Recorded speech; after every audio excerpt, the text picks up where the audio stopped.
ছেলেকে মানুষের মতো মানুষ করতে হবে। আপনি ভাবছেন কি আমি দাঁড়িয়ে রেখে মাথায় টুপি দিয়ে পাঞ্জাবি পরে আমি নিজে নামাজ পড়বো, নিজে ভালো হব, নিজে বেঁচে যাব? এত সহজ নয়। নিজেকে বাঁচতে হবে, ছেলেগুলোকে বাঁচাতে হবে, ওদেরকে ভালো করতে হবে। আর না হয় ওই কবরে গিয়ে ওরা অন্যায় করবে, আপনাকে আযাবে ভুগতে হবে। কেউ নেবে না, কেউ নেবে না, কেউ নেবে না। পাগলামো ঠান্ডা হয়ে যাবে, সমস্ত পাগলামো ঠান্ডা করে দেবে আল্লাহ। কত বড় মস্তান, কত বড় মস্তান! আমার আল্লাহ সব জানে।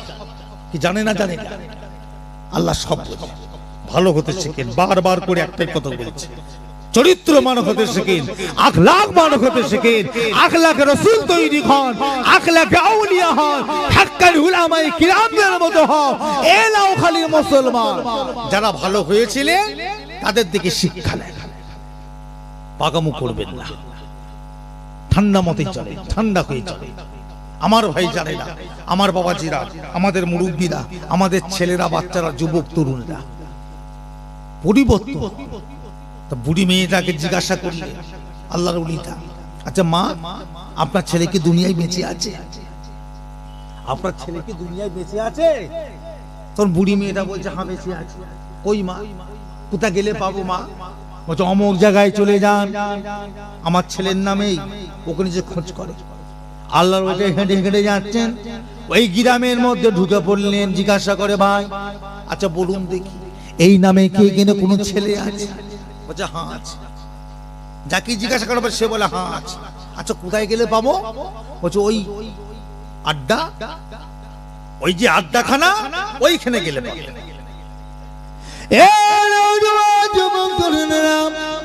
আল্লাহর ওলি এক পা দু পা করে যা, এলাকার মানুষরা মানা করে হুজুর আপনি যাবেন না, ওইদিকে আপনি যাবেন না, ওটা নোংরা জায়গা, বাজে জায়গা, ওই জায়গাটায় আপনার যাওয়া চলে না। আল্লাহর ওলি কোনো কথা না শুনে এক পা দু পা করে ঘেটে ঘেটে যাচ্ছেন।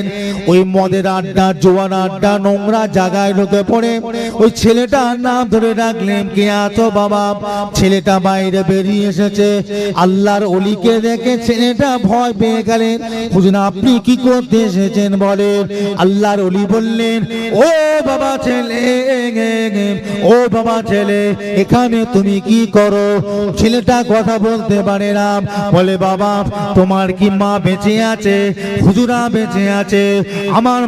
আমার মা মারা গিয়েছে। তোমার বাপ কি বেঁচে আছে? হুজুর আমার বাপ মারা গিয়েছে। তোমার বাপের কবরটা কি চেনো? না হুজুর চিনি না। মায়ের কবরটা কি চেনো? হুজুরা চিনি। চলো বাবা আমাকে একবার দেখাবে, মায়ের কবরটা দেখাবে।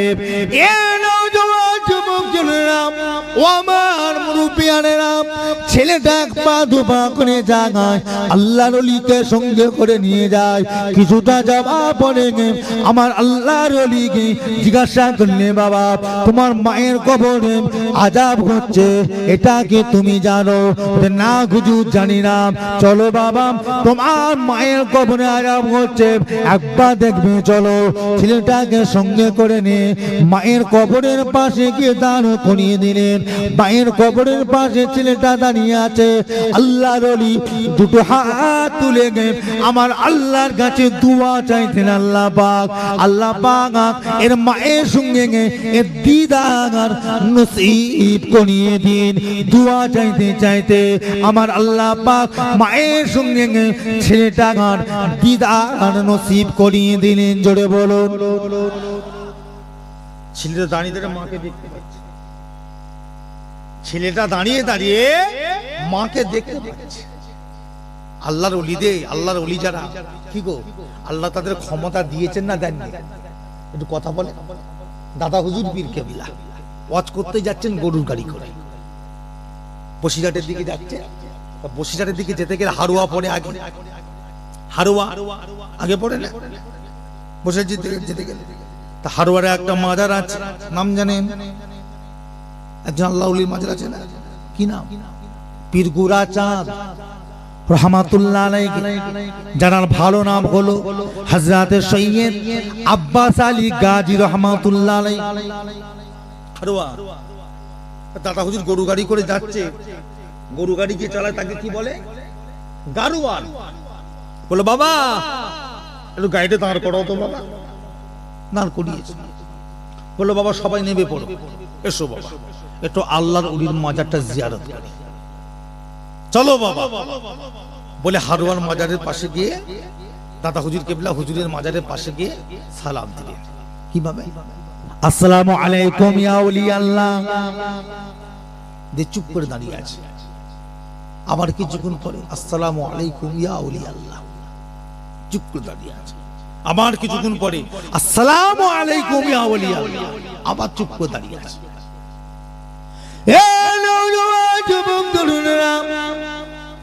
প্রথম সালাম যখন দিলেন কোন কবর থেকে আওয়াজ এলো না। দ্বিতীয়বার যখন সালাম দিলেন তখনও কবর থেকে আওয়াজ এলো না। তৃতীয়বার যখন সালাম দিলেন কবর থেকে আওয়াজ ভেসে এলো ওয়া আলাইকুম আসসালাম। ও বাবা আবু বকর, জোরে বলো। প্রথম সালামে জবাব এলো না, দ্বিতীয় সালামে জবাব এলো না। দাদা হুজুর কেবলা প্রশ্ন করলেন, হুজুর হারোয়ার পীর গুড়াচাঁদ গেছেন কোনদিন? এই গেছেন? এত কাছে কোনদিন জানলে জিয়ারত করতে? মাঝে মাঝে তো আল্লাহ ওলিদের কবরগুলো জিয়ারত করতে যেতে পারে। জিয়ারত করতে গেলে কি হয়? তাদের রুহানি দোয়া আল্লাহ আমাদের নসিবে কবুল করে। একবার জোরে বলুন না সুবহানাল্লাহ। যাবেন গুটিয়ারি জমিনে, যাবেন ভাঙড়ে কলেজের পাশে, ভাঙড় কলেজের পাশে সৈয়দ আব্বাস আলী হযরতে আসগর আলী গাজী রহমাতুল্লাহ আলাইহি শুয়ে আছে ভাঙড়ের জমিনে। যাবেন, এগুলো গেলে ওনাদের রুহানি দোয়া, রুহানি নজর আমাদের উপরে থাকে। দায় বিপদ মুসিবত অসুখ বিসুখ আল্লাহ পাক ওনাদের ওসিলাতে, ওনাদের দোয়ার ওসিলাতে আল্লাহ আপনাকে আমাকে আমাদের সবাইকে আল্লাহ হিফাজত করবেন। সবাই বলুন ইনশাআল্লাহ। যাবেন মাঝে মাঝে। যেটা বলছিলাম, কি যেন বলতে গেলাম? হ্যাঁ, দাদা হুজুর কেবলা জিজ্ঞাসা করল, হুজুর আমি আপনাকে প্রথম সালাম দিয়েছি জবাব দেন, দ্বিতীয়বার সালাম দিয়েছি জবাব দেন, তৃতীয়বার যখন সালাম দিলেন তখন জবাব দিলেন, প্রথম দুবার আপনি জবাব দিলেন না কেন? প্রথম দুবার জবাব আপনি দিলেন না কেন? আমি কি করেছি? আমার উপর রাগ হুজুর আপনার, আপনি জবাব দিলেন না। ও আল্লাহর ওলি হযরত পীর গুড়াচাঁদের মাজার থেকে আওয়াজ এলো, ও বাবা আবু বকর, প্রথমবার যখন সালাম দিলেন তখন আমি আমার মাজারে ছিলাম না। দ্বিতীয়বার যখন সালাম দিলে গো তখন আমি মাজারে ছিলাম না। তৃতীয়বার যখন সালাম দিলে তখন আমি আমার মাজারে এসে দাঁড়িয়ে দাঁড়িয়ে তোমার সালামের জবাবটা পৌঁছে দিলাম। আমার আপনার পীর হযরতে মুজাদ্দিদুজ্জামান জিজ্ঞাসা করেছিলেন, হুজুর আপনি প্রথমবারে সালামে জবাব দিলেন না, দ্বিতীয়বার জবাব দিলেন না, কোথা চেনেন? মাজারে ছিলেন না তো কোথা চেনেন? হারওয়ার পীর গুড়াচাঁদ জবাব দিলেন, মাজার থেকে আওয়াজ হলো, ও বাবা আবু বকর, আমার মাজারে এত অন্যায় কাজ হয়, সেরেক বেদাত হয়, চাদর চড়ায়, ফুল চড়ায়, কাওয়ানি গায়, গাঁজা খায়, অন্যায় কাজ করে। আমি সহ্য করতে না পেরে আমার মাজার থেকে সোনার মদিনা শরীফে আমার রাসূলুল্লাহ দরবারে গিয়ে বসে থাকি। তুমি যখন প্রথম সালাম দিলে আমি সালামটা শুনতে পেয়ে জবাব দেব বলে, দ্বিতীয়বার যখন সালাম দিলে আমি আমার রাস্তার মধ্যে আসছিলাম, তৃতীয়বার যখন সালাম দিলেন ও বাবা আবু বকর, আমি হারোয়া জমিনে আমি আমার মাজারে এসে তোমার সালামের জবাবখানা পৌঁছে দিলাম। জোরে বলো। কথা বুঝতে পেরেছে? আল্লাহর ওলি যারা হয়ে যায় আল্লাহ পাক তাদের সামনে দুনিয়াকে খুলে দেয়। দেখ দুনিয়া দেখে। কথা বুঝতে পারছে? কি অসুবিধা হচ্ছে নাকি? অসুবিধা হয়নি তো? নহজুরের একটা কথা বলবো, শুনবেন? নহজুর পীর কেবলা, নহজুর পীর কেবলা আল্লাহ পাক যিনাকে মাদারজাত ওলি করেছিলেন। একবার জোরে বলুন না সুবহানাল্লাহ। মাদারজাত ওলি মানে কি? কথা বলবেন তো? মায়ের পেটের ওলি, মায়ের পেটে আল্লাহ ওনাকে মায়ের পেট থেকে কোরআনের হাফেজ করে পাঠিয়েছিলে। একবার জোরে বলবেন না? হুজুর কেবলা কোন মাদ্রাসায় পড়ে হাফেজ হয়েছে কারোর বলার ক্ষমতা নেই। উনার উস্তাদকে কারোর বলার ক্ষমতা নাই। উনার উস্তাদ স্বয়ং আমার আল্লাহ পাক। একবার জোরে বলুন না সুবহানাল্লাহ। মায়ের পেট থেকে কোরআনের হাফেজ হুজুর পীর কেবলা। কথা বুঝতে পেরেছেন? দাদা হুজুরের নয় ছেলে। হুজুর কেবলা একদিন ফজরের নামাজ পড়তে গেলেন। 5 হুজুর কেবলা আছে। দাদা হুজুর কেবলা ইমামতি করলেন। নামাজ হয়ে গেল। দাদা হুজুরের একটা অভ্যাস ছিল, নামাজের পরে সবাইকে নিয়ে বসে একটু জিকির আজকার করা। জিকির বুঝেন? জিকির আজকার করা। দাদা হুজুর কেবলা জিকিরে বসলেন, সবাই বসে পড়লেন। জিকির হয়ে গেল, দোয়া খায়ের হয়ে গিয়েছে। যার মতো বাড়ি চলে যাচ্ছে, যার মতো বাড়ি চলে যাচ্ছে। ও মুজাদ্দিদুজ্জামান, তিনি চার আওলাদকে দেখতে পেলেন, একটা আওলাদকে খুঁজে পাচ্ছেন না। তিনি কে? হুজুর কেবলা। গেল কোথায়? খোঁজ। এই নাজমুস শাহাদাত কোথায়? জানে না। নাজমুস শাহাদাত কোথায়? জানে না। ঘরে দেখো, ঘরে নেই। গ্রামে খোঁজো, গ্রামে নেই। সারাদিন খুঁজে খুঁজে খুঁজে খুঁজে চলে গেল। সময় শেষ, হুজুরকে খুঁজে পাওয়া যাচ্ছে না। হুজুর কোথায় গেল কেউ জানে না। হুজুর কোথায় গেল কেউ জানে না। সারাদিন ও সবার মনটা খারাপ, মুজাদ্দিদুজ্জামানের মন খারাপ। আমার ছেলে গেল কোথায়? বাড়িতে দাদি আম্মারা কাঁদা কাটা করে, আমার ছেলে গেল কোথায়? সবার মুখে একটা কথা, কোথা গেল কোথা গেল, খুঁজে পাওয়া যাচ্ছে না। যে মানুষটা ফজরের নামাজ পড়লো তারপরে খুঁজে পাওয়া যাচ্ছে না, কোথা গেল? এ লাউখালীর মুসলমানেরা কানটা খাড়া করে শুনে গেলেন। মুজাদ্দিদুজ্জামানের খলিফা হযরতে আল্লামা রুহুল আমিন সাহেব রাহমাতুল্লাহ আলাইহি দাদা হুজুরকে বললেন, হুজুর আমাকে একটু হুকুম দেন, আমি একবার চোখ বন্ধ করে মুরাকাবা হালতে আমি একবার দেখতে চাই, কোথায় আছেন ভাইজান, একবার আমি দেখব। দাদা হুজুর হুকুম দিলেন, উনি চোখটা বন্ধ করে বসলেন। কিছুক্ষণ বাদে চোখ খুলে বললেন, হুজুর দেখতে পাই না, খুঁজে পাই না। আবার একজন বসলেন, তিনিও খুঁজে পেলেন না। হযরতে আব্দুল মাহবুব সাহেব বসলেন, তিনিও খুঁজে পেলেন না। হযরতে হাজী তুজাম্মেল সাহেব বসলেন, তিনিও খুঁজে পেলেন না। হযরতে মুজাদ্দিদুজ্জামান বললেন, বাবা আমি একবার বসে, এই বলে দাদা হুজুর কেবলা চোখটা বন্ধ করে বসে বললেন, এ নওজোয়ান যুবক তরুণেরা, ও আমার মুরব্বিয়ানেরা, গান গানা করে শুনে রেখে দিন।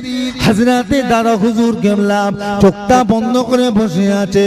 চারিদিকে দেখতে লাগলেন, মুরাকাবা হালতে কোথাও খুঁজে পেলেন না। মনটা খারাপ করে রুহানি হালতে সোনার মদিনা শরীফে আমার আপনার নবী পাকের দরবারে চলে গেলেন। আমার রাসূলুল্লাহ দরবারে সালাম দিলেন। আল্লাহ নবী জিজ্ঞাসা করলেন, ও বাবা আবু বকর, কি হয়েছে তোমার, কেন তুমি কাঁদো বলো? হযরতে আবু দাদা হুজুর কেবলা বলা পড়ে, আল্লাহ দাদা হুজুর কেবলা বলে, হুজুর আমার 9 ছেলেকে খুঁজে পাই না, আমার নাজমুস শাহাদাত কোথায় হারিয়ে গেছে, হুজুর আমরা খুঁজে পাই না। ওই সময় আল্লাহ নবী বলেছিলেন, ও বাবা আবু বকর চিন্তা করো না, কেঁদো না বাবা, কোথাও যাই না। তোমার ছেলে আমাকে এত ভালোবাসে, ওর যখনই মনে পড়ে আমি রাসূলুল্লাহ আমার দরবারে এসে বসে থাকে। জোরে বলো, একবার জোরে হবে না? ওই বসে আছে, কি ভাবছে? হ্যাঁ, আল্লাহকে পাওয়াটা এত সহজ? এত সহজ নয়। আল্লাহকে পাওয়াটা যদি এত সহজ হতো, দাদা হুজুর কেবলা 22 বছর জঙ্গলে পড়ে থাকতেন না। কি কথা ঠিক না ভুল বলছি? কথা বলেন না কেন? আল্লাহকে পাওয়াটা যদি এত সহজ হতো, ছোট হুজুর পীর কেবলা রাহমাতুল্লাহ আলাইহি 18 বছর জঙ্গলে পড়ে থাকতেন না। আল্লাহ আল্লাহ রাসূলকে পাওয়া যদি এত সহজ হতো, বড় পীর আব্দুল কাদের জিলানী রাহমাতুল্লাহ আলাইহি গৌসুল আজম 25 বছর জঙ্গলে, ইরাকের জঙ্গলে পড়ে থাকতেন না। আল্লাহ আল্লাহ রাসূলকে যদি পাওয়াটা এত সহজ হতো, খাজা গরিবে নওয়াজ আজমিরি রাহমাতুল্লাহ আলাইহি 12 বছর তারাগড় পাহাড়ে ওই গুহার ভিতরে বসে থাকতেন না। কি কথা ঠিক না ভুল বলছি? ভালো হতে শিখে চরিত্রবান হন, আখলাকবান হন, আখলাকে রাসূল তৈরি হন, আখলাকে আউলিয়া হন, হাক্কানি উলামায়ে কিরামদের মতো হন। আমার ভাই জানেনা, একবার সবাই উঠে দাঁড়ান তো, নবীর উপর সালাম পড়ে। আপনি অনেকক্ষণ বসে আছেন তো, একটু কষ্ট হয়ে গেছে, একটু ওঠেন তো সবাই, একটু শরীরটাকে ছাড়িয়ে নেন, পা গুলো ছাড়িয়ে নেন, নবীর সালাম পড়েন, সবাই উঠে দাঁড়ান। ইয়া নবী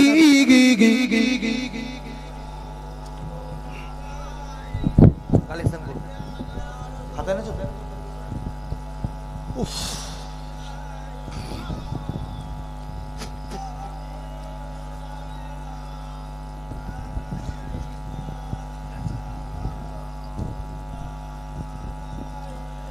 طلع البدر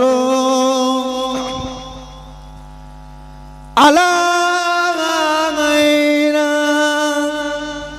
من ثنيات البداية وجب الشكر علينا مدى لله هدايا يا نبي سلام يا رسول يا حبيب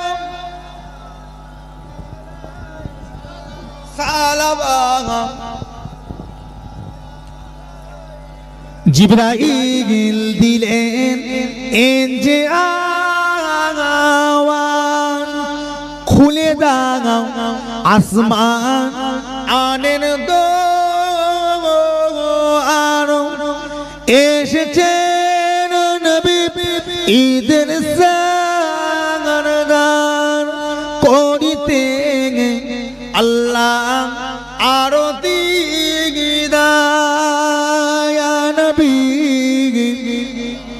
سلام يا رسول يا حبيب سلام কঠিন হাসরের দিনে কি আছে মোদের কপালে, গুনাহগার উম্মাহ আসিব বলে নিয়ম নবীর সঙ্গে ইয়া নবী সালাম ইয়া رسول يا حبيب سلام نبيجي نبا عبد الله نبيجي أما أمين নবীজির দুধমা হালিমা, নবীজির রওজা সোনার মদিনা ইয়া নবী সালাম ইয়া রাসূল ইয়া হাবিব সালাওয়াতুল্লাহ আমার ভাইজানেরা, আমার বাবাজিরা, আমি এখন বিদায় নিচ্ছি না, এখন আছে যে যেভাবে দাঁড়িয়ে আছে আস্তে আস্তে আবার বসে পড়ে। আমি যাচ্ছি না, আমি আছি এখন। আপনাদেরকে দিয়ে একটু সালাম পড়িয়ে নিলাম যে আপনাদের শরীর মন মানসিকতাটা একটুখানি কি হলো, ঠান্ডা হলো। অনেকক্ষণ বসে আছেন তো, অনেকে বাতের ব্যথা, পায়ের ব্যথা, হাঁটুর ব্যথা থাকে, একটু মনটাও আল্লাহর রহমতে নবীর উপর সালামটা পুরো মনটা ভালো লাগলো। কি কথা ঠিক না? একবার তাকবীর দেন, নারায়ে তাকবীর। একবার সবাই জান করে তাকবীর দেন, নারায়ে তাকবীর, নারায়ে তাকবীর। আলহামদুলিল্লাহ, আলহামদুলিল্লাহ। যাই হোক ভাইজান, রাত্রির 12টা বাজছে, 12টা বাজে, মুক্তাসার সময় বিদায় লব এবারে। আমার পরে আমাদের জানা মাওলানা মুজাফফর হোসেন ভাই এসে গেছে ভাই, রাস্তায় কাছাকাছি এসে গেছে, যাই এসে গেছে, এখনই চলে আসবে। তার আগে আমি দুটো একটা কথা আপনাদের খিদমতে বলে যাই। এই যে নুরুল্লাহ সিদ্দিকী আপনাদের গ্রামে এসেছে, কি এটা আপনারা সবাই খুশি? একবার বলুন, সবাই বলে খুশি? তা আমি আপনাদের গ্রামে যখন এলাম, আপনাদের স্টেজে আসছিলাম, সবাই উঠে দাঁড়ালেন কেন? আপনারা সবাই উঠে দাঁড়ালেন কেন? ইস্তেকবাল করলেন, সম্মান দিলেন, তাজিম করলেন, ওয়েলকাম জানালেন। যে ফুরফুরা শরীফের দাদা পীরের আওলাদ, এটা সম্মান করলেন। কি কথা ঠিক না? আমাকে দেখে নয়, আমার দাদা হুজুর পীর কেবলা রহমাতুল্লাহ আলাইহিকে দেখে সম্মান করলেন। কথা বুঝতে পেরেছেন? সম্মান করলেন, তাজিম করলেন, আমাকে দেখে দাঁড়ালেন। এখন কথা হলো, আমি এখন চলে যাব, এই বিদায় লোক, এক্ষুনি বিদায় লোক। আচ্ছা, মনে কষ্ট নিয়ে যাব না মনে খুশি নিয়ে যাব? লাউখালি কি পাড়া? পূর্ব লাউখালি গ্রামে আমি কোনোদিন আসিনি এই পাড়াতে, এই প্রথম এলাম, এই প্রথম এই বিদায় লোক। কি আপনাদের গ্রাম থেকে মনে খুশি নিয়ে যাব না মনে দুঃখ নিয়ে যাব? খুশি নিয়ে যাব। তা আমি নুরুল্লাহ সিদ্দিকী যদি কিছু বলি, আমার কথাটা একটু রাখবেন। সবাই বলেন না ইনশাআল্লাহ, একবার জোরে বলেন ইনশাআল্লাহ। আমি এমন কিছু বলবো না ভাই, এমন কিছু বলবো না। এই যে মসজিদটা দেখতে পাচ্ছেন, ঢালাই হয়ে গেছে, সব হয়ে গেছে আল্লাহর রহমতে, মানে বডি তৈরি হয়ে গেছে, শুধু কাপড়টাকে পরাতে হবে। প্লাস্টার বাকি, জানলাগুলো বাকি, মেঝে বাকি, এসব কাজগুলো বাকি। কিছু টাকা লাগবে। কে দেবে? কে দেবে? পঞ্চায়েত থেকে তো দেবে না। দেবে? আমাদের এলাকার এমএলএ দেবে? সেও দেবে না। আমাদের এলাকা যিনি এমপি আছে সেও দেবে না। সরকারি কোনো অনুদান আসে না। আল্লাহ পাকের ঘর, নিজের একটা ঘর তৈরি করতে গেলেও নিজে একা তৈরি করছি, কি সুন্দর করে তৈরি করলেন। আর একটা গ্রামের মসজিদ মানে পুরো এলাকার মানুষ মিলে তৈরি করছে, তাহলে আরো কত সুন্দর হওয়া দরকার। এখানে 10 জনের হাত, আর আপনার বাড়ি করছেন একার হাত, 10 জনের যখন হাত, নিশ্চয়ই এটাকে আরো সৌন্দর্য করা দরকার। এতগুলো মানুষ বসে আছে, আল্লাহকে সাক্ষী রেখে খোদার ঘর মসজিদের জন্য নুরুল্লাহ সিদ্দিকী দোয়া চাইবো। অনেকের বাপ আছে, মা নাই, মা আছে, বাপ নাই, বাপ মা দুজনই নাই, দাদু দাদি নানা নানি আত্মীয় স্বজন নাই, দুনিয়া থেকে বিদায় নিয়েছে, তাদের জন্য আল্লাহ পাকের দরবারে দোয়া চাইবো। বলেন, এতগুলো ভাই বসে আছে, একজন ভাই সর্বপ্রথম হাত তুলে দেখায়। এই খোদার ঘর মসজিদের জন্য, কারো পেটে খাবার জন্য নয়, যে মসজিদের জন্য আজকে তামাম ভারত উত্তাল হয়ে গেছে, যে মসজিদের জন্য তামাম ভারত আজকে কি হয়ে গেছে, আন্দোলনে রত হয়ে গেছে, সেই মসজিদ তৈরি করার জন্য জানালা হবে, প্লাস্টার হবে, ইত্যাদি খরচা হবে। সর্বপ্রথম একজন হাত তুলে বলেন মসজিদের জন্য 2000 টাকা দিতে পারবে? কে আছেন বলেন তো দেখি? এতগুলো ভাই বসে আছে, 2000 টাকা দেবে। হাত তোলেন একজন, কি আছে? এতগুলো ভাই বসে আছেন, একজন হাত তোলেন। একজন আল্লাহর বান্দা হাত তুলে দেখান, 2000 টাকা দেবেন মসজিদের জন্য, যেই চাই।